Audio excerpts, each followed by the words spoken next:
और दोस्तों, हम हैं अकाम भक्ति दास जी के साथ, जो कि भागवत दास जी के पिताजी हैं। भागवत दास जी जो बहुत ही प्रसिद्ध है और सोशल मीडिया पे भी, यूट्यूब पे भी। और उनका इंटरव्यू जब से गौतम खट्टर जी ने लिया है, उसके बाद से उनकी अलग पहचान भी बन गई है, हर कोई जानता है उनके बारे में।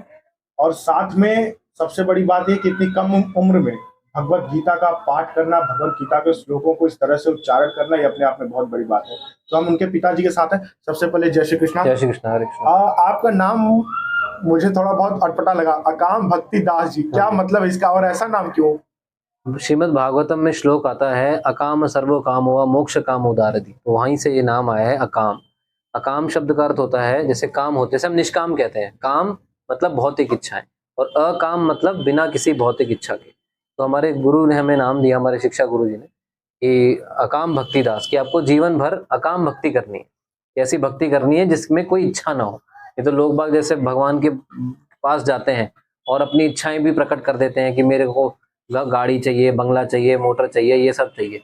तो ऐसी भक्ति करनी चाहिए जिसमें भगवान से कुछ मांगो मत। भगवान से क्या मांगो? केवल उनकी भक्ति मांगो।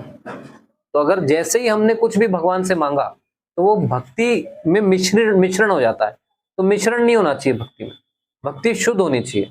तो मांगने को तो लोग भक्ति में ये भी मांग लेते हैं, बहुत कुछ मांगते हो, ये भी कहते हैं कि नहीं मेरा मन आपकी भक्ति में लगा हुआ। हाँ, वो सही है। मतलब भक्ति से रिलेटेड आप कुछ भी मांगो, कोई प्रॉब्लम नहीं। वो काम की दृष्टि में नहीं आता। काम की दृष्टि में जब आता है जब आप अपने इंद्रिय तृप्ति के लिए कुछ मांगते हैं। समझ रहे? काम और कर्म दोनों अलग अलग है क्या? हाँ, काम तो क्या है? काम तो इच्छाएं हैं। और कर्म क्या है? हम जो कर्म करते हैं, हम जो कार्य करते हैं, उसको कर्म कहते हैं। तो दीक्षा आपने ले ली है, किस हाँ, गुरु जी से दीक्षा ली? हमारे जो सिस्टम है गौरांग इंस्टीट्यूट फॉर वैदिक एजुकेशन के अंदर, उसमें जो दीक्षा प्रणाली है वो भक्ति वेदांत स्वामी ठाकुर शिला प्रभुपाद जी दीक्षा देते हैं उसमें। और प्रभुपाद जी को हम ये मानते हैं, प्रभुपाद जी आज भी हैं हमारे साथ। ऐसा नहीं मानते कि भाई प्रभुपाद जी लीला समाप्त कर दी तो वो चले गए। प्रभुपाद जी ने बोलकर गए थे कि भाई मैं ही दीक्षा गुरु रहूंगा। उन्होंने अपनी विल में भी लिखा है, उन्होंने लेटर्स भी इशू करे हैं, और उन्होंने अपनी कन्वर्सेशन में भी कहा है कि मैं दीक्षा दूंगा। और प्रभुपाद ने ऋत्विक बनाए थे कि ऋत्विक जो होंगे वो मेरे बिहाफ पे दीक्षा देंगे। अब दीक्षा हाँ, ले चुके व्यक्ति का क्या कर्म है और क्या उसको करना चाहिए? देखिए, दीक्षा हमारे सिस्टम के अंदर सिंपल होती है। 1 साल तक जब कोई व्यक्ति हरे कृष्ण महामंत्र की 16 माला का जाप करता है, हरे कृष्ण कृष्ण कृष्ण हरे हरे, हरे राम राम राम हरे हरे, इसकी 16 माला का 2.5 घंटे लगते हैं जप करने में। तो ये 2.5 घंटे डेली जप करे और 4 नियमों का पालन करे, जिसमें किसी प्रकार का कोई नशा नहीं, चाय कॉफी तंबाकू सिगरेट बीड़ी अल्कोहल ये सब कुछ नहीं लेना। दूसरा, किसी प्रकार का कोई जुआ नहीं, जिसमें ये कसिनो में खेलना, ताश पत्ती खेलना और ये सब 3 पत्ती और ये सब खेलना, शेयर मार्केट में डेली ट्रेडिंग करना, वो भी सही नहीं है। तीसरा, किसी प्रकार का कोई अवैध संबंध नहीं, शादी के बाहर कोई संबंध नहीं। चौथा, किसी प्रकार का कोई मांसा आहार नहीं, जिसमें रजो तमोगुण आहार हम नहीं करते। इसमें प्याज लहसुन मसूर की दाल मीट मांस अंडा मच्छी ये सब हम बिल्कुल नहीं लेते। अब मांसाहार की बात की आपने, गोस्वामी तुलसीदास दास जी ने रामचरितमानस में लिखा है जीव जीव आहारा, उस पर भी बहुत लोग कहते हैं कि गोस्वामी तुलसीदास जी ने लिखा है। और साइंस की बात करें तो विज्ञान ये भी कहता है कि खाना चाहिए, सोर्स होता है, विटामिन का सोर्स होता है, प्रोटीन का सोर्स होता है। तो क्या ये एक कॉन्फ्लिक्ट नहीं हो जा रहा है कि अब दीक्षा? बिल्कुल भी कॉन्फ्लिक्ट नहीं है, बिल्कुल भी कॉन्फ्लिक्ट नहीं है। क्योंकि आप मांसाहार की बात कर रहे हैं तो हमारे ये जो जिस तरह के लोगों ने फैलाया हुआ है ये कि प्रोटीन की बात करते हैं लोग। हाथी जो है वो कभी मांसाहार नहीं खाता, परंतु उसमें इतना प्रोटीन है, इतना शक्तिशाली है वो कि वो मतलब कई कई बार तो छोटे छोटे पहाड़ भी उठाड़ देता है अपने सूंड से। तो प्रोटीन की तो आप टेंशन ही मत लो। और दूसरी चीज, रामचरितमानस में जो उन्होंने कहा है जीव जीव आहारा, देखो, शास्त्र कहते हैं, हमारे महाभारत में भी लिखा है, जीवो जीवस्य जीवनम, कि एक जीव जो है वो दूसरे जीव का आहार है। तो वो किस प्रकार है मैं आपको बताऊं, बहुत ही साधारण है कि आज अगर आप पेड़ पौधे पत्तों पे जी पा रहे हैं तो अच्छा है। वो स्थिति तब आती है जब आपके पास कुछ खाने को है ही नहीं और आपको जीवन जीना है, ठीक है? तो उस केस के अंदर, जैसे हमारे पास कई लोग प्रश्न करते हैं कि अगर मान लो मैं अंटार्कटिका गया और अंटार्कटिका में कुछ वेजिटेशन नहीं हुई है, वहां पे कुछ खाने को पेड़ पौधे फूल पत्ते नहीं मिले, वहां पे मेरे को जानवर मिला, फिर क्या मैं उसको खा सकता हूँ? अरे भाई, तब तो अंटार्कटिका से फोन कर लेना अगर ऐसा हुआ। मतलब जबरदस्ती सिचुएशन क्रिएट करते हैं। अरे वो सिचुएशन आएगी नहीं कभी, क्यों चिंता कर रहे हो तुम? कहीं पे हर जगह, मतलब देखो ऐसा है, आपको जबरदस्ती क्यों किसी को अधिक पीड़ा देनी है? आप एक पेड़ पौधे फूल पत्ते पाओगे और एक आप जानवर को मार के पाओगे। हर बुद्धिमान व्यक्ति ये बताएगा कि हाँ वो ज्यादा गलत है। गलत तो सब कुछ है, इस भौतिक जगत में आप रह रहे हो, पाप तो रहना ही पड़ेगा। यहाँ आप पैदल चलोगे तो भी चींटी मरेगी, पाप होएगा। सांस लेोगे उसमें भी कीटाणु मरेंगे, पाप होएगा। तो पाप तो यहाँ पे है, परंतु हम ये देखते हैं कि कैसे इस शरीर को हम कम से कम पाप में चला सके, समझ रहे हैं? और भगवत गीता के तीसरे अध्याय के एक भगवान का श्लोक 9वें श्लोक में भगवान कहते हैं यज्ञ शिष्टा शीन शंतो मुच्यंते सर्व किल विषय, कि भगवान के जो भक्त हैं वो समस्त प्रकार के पापों से मुक्त होते हैं, क्योंकि वो भगवान को अर्पण करके ही भोजन प्रसाद पाते हैं, भगवान कृष्ण को। जब वो विष्णु राम कृष्ण ये जो भगवान है, परम भगवान की बात कर रहा हूं मैं, देवी देवताओं की बात नहीं कर रहा। तो जब भगवान को वो भोग लगाते हैं और फिर वो प्रसाद ग्रहण करते हैं तो भगवान उसमें से सारे पाप निकाल लेते हैं। परंतु भगवान को सात्विक आहार ही भोग लग सकता है। आप कहो कि मीट मांस अंडा भगवान को भोग लगा दो, वो नहीं लगा सकते। रजोतम गुण आहार नहीं लेते भगवान, सतोगुण सात्विक आहार लेते हैं।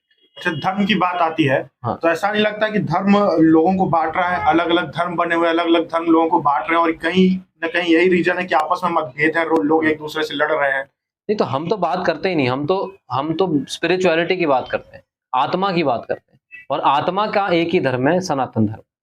क्या है ये आत्मा, क्या है सनातन धर्म? देखो हम देखो सिंपल है, मैं कहता हूं कि ये मेरा हाथ है, ये मेरा हाथ है, इसका मतलब मैं हाथ नहीं हूं। ये कहता हूं ये मेरा चश्मा है, ये मेरा चश्मा है, मैं अलग हूं, चश्मा अलग है। ये मेरा सर है, तो मेरा सर है, मैं सर नहीं हूं, मैं अलग हूं, ये सर अलग है। इस तरह मैं कहता हूं ये मेरा शरीर है। तो जब मैं कहता हूं ये मेरा शरीर है, इसका मतलब मैं अलग हूं और शरीर अलग है। मेरा है ना, ये माय बॉडी कहते हैं इंग्लिश में, क्या कहते हैं, दिस इज माय बॉडी। तो माय बॉडी है, इसका मतलब क्या है, ये मेरी बॉडी है, ये मेरा शरीर है। मैं शरीर नहीं हूं, मैं शरीर से अलग हूं। तो मैं हूं क्या?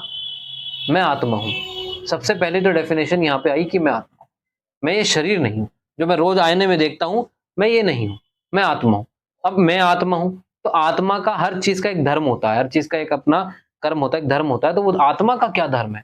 आत्मा का धर्म है सनातन। मतलब आत्मा सनातन थी, है, रहेगी, तो उसका धर्म भी ऐसा ही होना चाहिए जो था, है, रहेगा। उसका धर्म ऐसा नहीं होना चाहिए जो कि परिवर्तित हो जाए या फिर अभी अभी बनाए। हमारे हिंदुओं में ये ब्रह्म कुमारी क्या है? ये कुछ नहीं है, अभी 70-80 साल पहले आए हैं। ये कोई धर्म है? सनातन मतलब इसका मतलब ये हुआ कि 80 साल पहले जितनी भी आत्माएं पैदा हुई थी, जितनी भी पैदा का मतलब जितनी भी आत्माओं ने शरीर धारण किया था, वो सारी आत्माएं तो इस धर्म से वंचित रह गई। अगर इसलिए धर्म है, धर्म वो है जो भगवान के मुख से आता है। भगवान के मुख से भगवत गीता आई है, शास्त्र आए हैं, वेद आए हैं, तो ये धर्म है। भगवान कृष्ण राम विष्णु पहले भी थे, आज भी हैं, आगे भी रहेंगे, है ना? तो ये वो सनातन है। तो हमारा आत्मा का क्या है? आत्मा का सिंपल है, 3 चीजें समझनी है। मैं आत्मा हूं, ये प्रकृति क्या है, इस प्रकृति का मालिक कौन है, भगवान, और मेरा उस भगवान के साथ क्या संबंध है, यही धर्म है। उस संबंध में कार्य करना। आज के परिवेश में, जैसे आज का जो समय है, विज्ञान का समय है, आधुनिकता का समय है, ऐसे समय में धर्म का, भगवत गीता का, भगवान का क्या महत्व है, और एक नवयुवक को किस दृष्टि से देखना चाहिए? देखिए आज आप देखिए, आज के समय में तो बहुत अधिक महत्व बन जाता है, क्योंकि आज व्यक्ति, जो युवा व्यक्ति है, वो टेंशन में है, फ्रस्ट्रेशन में है, डिप्रेशन में है, सुसाइड कमिट कर रहा है। क्यों वो ऐसा कर रहा है? क्योंकि उसको सही गाइडेंस नहीं है, बचपन से उसको खोखला बना दिया गया है। उसको मतलब जो पॉजिटिविटी जो धर्म से आती है वो तो कभी सिखाई नहीं गई। उसको भगवान के बारे में एबीसीडी नहीं बताते। अगर वो बच्चा गलती से भगवत गीता उठा भी ले तो माँ बाप उसको भगवत गीता पढ़ने नहीं देते, उसकी जला देते भगवत गीता। कई हमारे पास केसेस ऐसे आए हैं कि भगवत गीता ही जला दी। ये देखिए आप, ऐसा भी तो हो सकता है जो मेडिकल साइंस करता है कि हार्मोनल डिसबैलेंस या कोई ऐसा कोई केस है या ऐसा कुछ उसके साथ घट गया जिसकी वजह से डिप्रेशन हो, तो ऐसे सिचुएशन में क्या भगवत गीता हेल्प करेगी? नहीं, देखिए हार्मोनल डिसबैलेंस तो वो तब होएगा जब अगर भगवत गीता उसके जीवन में है तो उसको कभी हार्मोनल क्या कोई डिसबैलेंस नहीं होगा। समझ रहे हैं आप? उसकी वो हमेशा बैलेंस लाइफ में चलेगा, कभी उसको किसी प्रकार की कोई प्रॉब्लम नहीं आएगी। पहले के लोगों में सुसाइड कहाँ सुना था हमने? जो हमारे माता पिता हैं, उनके जो पूर्वज हैं, कभी सुना था सुसाइड? कभी नहीं। तो भगवत गीता से भगवान से सुसाइड को रोका जा सकता है। सुसाइड क्या, सारी परेशानियों को भगवान कहते हैं भगवत गीता में, इदम तू ते गुह्यतमं प्रवक्ष्यामि अनुसूयवे। ज्ञानम विज्ञानम सहितम यज ज्ञातवा मोक्ष से अशुभात्। इसका क्या मतलब है कि ये जो ज्ञान है, ज्ञानम विज्ञानम सहितम, कि हे अर्जुन जो मैंने ये ज्ञान दिया ना आपको, ये संसार के सारे कलेशों से मुक्त कर देगा आपको। मोक्ष से अशुभात्, अशुभात् मतलब कलेश, प्रॉब्लम, टेंशन। मोक्ष से मुक्ति मिल जाएगी आपको। किससे? सारे प्रॉब्लम से, सारे टेंशन से। पर क्यों, कब मिलेगी? ज्ञानम विज्ञानम सहितम यज ज्ञातवा, जब इस ज्ञान को जानोगे, ज्ञातवा मतलब जानना, तब आपको इन सबसे मोक्ष मिलेगा, मुक्ति मिलेगी। विज्ञान से, जो आधुनिक विज्ञान है उससे किस तरीके से जोड़ के देख सकते हैं हम भगवत गीता को, या कुछ भी हमारा जो भी आध्यात्मिक चीज है उसका क्या रिश्ता हो सकता है विज्ञान से? देखो, विज्ञान का शब्द है रिसर्च। रिसर्च का मतलब क्या होता है? रिसर्च मतलब दोबारा सर्च करना। हमारे वेदों में ऑलरेडी सर्च करा हुआ है, क्यों फालतू दिमाग लगा रहे हो, दोबारा सर्च कर रहे हो? एक घास का पत्ता उठाते हैं ये लोग, ये घास क्या है, उस पर करोड़ों अरबों रुपए खर्च कर देते हैं घास का क्या है उसको जानने के लिए। अरे वेदों में, शास्त्रों में सब लिखा है, क्या इधर उधर जाके वो कर रहे हैं। आज वो केपलर था जिसने planetary motion, law of planetary motion दिए, 9 प्लेनेट के बारे में बताया। हमारे पंडित जी तो पहले से ही बता रहे हैं नवग्रह। हमारे जब भी पूजा होती है, नवग्रहों की पूजा कराते हैं पंडित जी, पहले ही जानते हैं। भूमि सुता कहते हैं मंगल ग्रह को, कहते हैं कि ये मंगल ग्रह जो था ये अर्थ का ही पार्ट था, परंतु ये बीच में क्या हुआ, अर्थ से निकल गया और एक अपने आप में ग्रह बन गया, मंगल, मार्स। तो हमारे शास्त्र तो कहते हैं भूमि सुता। भूमि सुता मतलब भूमि का पुत्र, मंगल को क्या कहते हैं? भूमि सुता, भूमि का पुत्र, भूमि से निकला हुआ पार्ट। वो पहले ही बताया हुआ वेदों में, तुम कहाँ अभी वापस दोबारा रिसर्च करने के चक्कर में पड़ रहे हो? सब कुछ लिखा है वेदों में। तो विज्ञान का रिसर्च रोक देना चाहिए। बिल्कुल, अरे सारा रिसर्च रोक कर एक ही रिसर्च करना चाहिए सबको। वो क्या कि मैं आत्मा हूं और मेरा क्या अस्तित्व है, मैं मृत्यु से पहले कहां था, मृत्यु के बाद कहां जाऊंगा। अगर रिसर्च होनी चाहिए तो पुनर्जन्म पे रिसर्च होनी चाहिए, जो सत्य है। असत्य चीजों पे क्या रिसर्च करनी? बीमारियां आ रही हैं, बीमारियों की दवाइयों की जरूरत है, नई टेक्नोलॉजी की जरूरत है, ये सब चीजें कहां से पूरी होंगी? देखो ऐसा है, हम दृष्टि नहीं बदलते, हम मतलब सृष्टि नहीं बदलते। हम नहीं कहते चलो अब जो हो गया सो हो गया। अब आप सृष्टि नहीं बदल सकते, पर दृष्टि तो बदल सकते हो। इस सृष्टि को देखने की दृष्टि तो बदल सकते हो आप हर व्यक्ति भगवत गीता तो समझ सकता है, भगवत गीता जान सकता है, केवल इस विज्ञान के चक्कर में ही क्यों फंसा हुआ है? असली विज्ञान को जानो ना, शास्त्रों को जानो, वैदिक ज्ञान को जानो, जिसके लिए साइंटिस्ट भी मतलब हमारे भारत के ज्ञान की तरफ देखते हैं। उनको देखो, वो क्यों देख रहे हैं हमारे ज्ञान की तरफ? आप उनकी तरफ भाग रहे हो, वो आपकी तरफ भाग रहे हैं। आपके पास जो ज्ञान है वो तो हमने छोड़ दिया, और वो उस ज्ञान को लेने के लिए आतुर हो रहे हैं। आज कितने अंग्रेज हैं जो कि भगवान का नाम जप रहे हैं, और हम जो है भगवान का नाम छोड़ के बैठे हैं और शराब पी रहे हैं, धूम्रपान कर रहे हैं और उल्टी सीधी हरकतें कर रहे हैं। अच्छा, आपके पुत्र हैं भागवत, अगर उनकी ऐसी इच्छा हुई कि मैं आगे चल के डॉक्टर बनूं, इंजीनियर बनूं, ये लाइन छोड़ के और उधर जाना चाहूं, तो देखिए ऐसा है, हमारा सिंपल सा सिद्धांत है। हम बच्चे जो हैं उनको बचपन से आध्यात्मिक ज्ञान देते हैं, और हमारा एक ही लक्ष्य है कि उनको सनातन धर्म का प्रचारक बनाना, और हमारा कोई लक्ष्य नहीं। तो बाद में क्या होगा, डॉक्टर बने, इंजीनियर बने, वो बात की बात है। हमारा अभी जो इस प्रेजेंट में जो है, हम ये सोच के चलते हैं कि भाई ये इसको भगवत गीता ज्ञान देना है, शास्त्रों ज्ञान देना है, जिससे कि पूरे विश्व में ये ज्ञान दे सके। कोई तो ऐसा हो जो पूरे विश्व में आध्यात्मिक ज्ञान बांटे। डॉक्टर इंजीनियर तो हर स्कूल बना रहा है, हर स्कूल डॉक्टर बना रहा है, हर कॉलेज डॉक्टर बना रहा है, इंजीनियर बना रहा है, परंतु आध्यात्मिक ज्ञान के प्रचारक कौन बना रहा है? कोई नहीं बना रहा। तो हमारी जो संस्थान है गौरांग इंस्टीट्यूट फॉर वैदिक एजुकेशन, गिव गीता, उसमें 13 घंटे का एक भगवत गीता का कोर्स है। givgita.com पे आप जाएंगे, वो कोर्स आपको मिलेगा।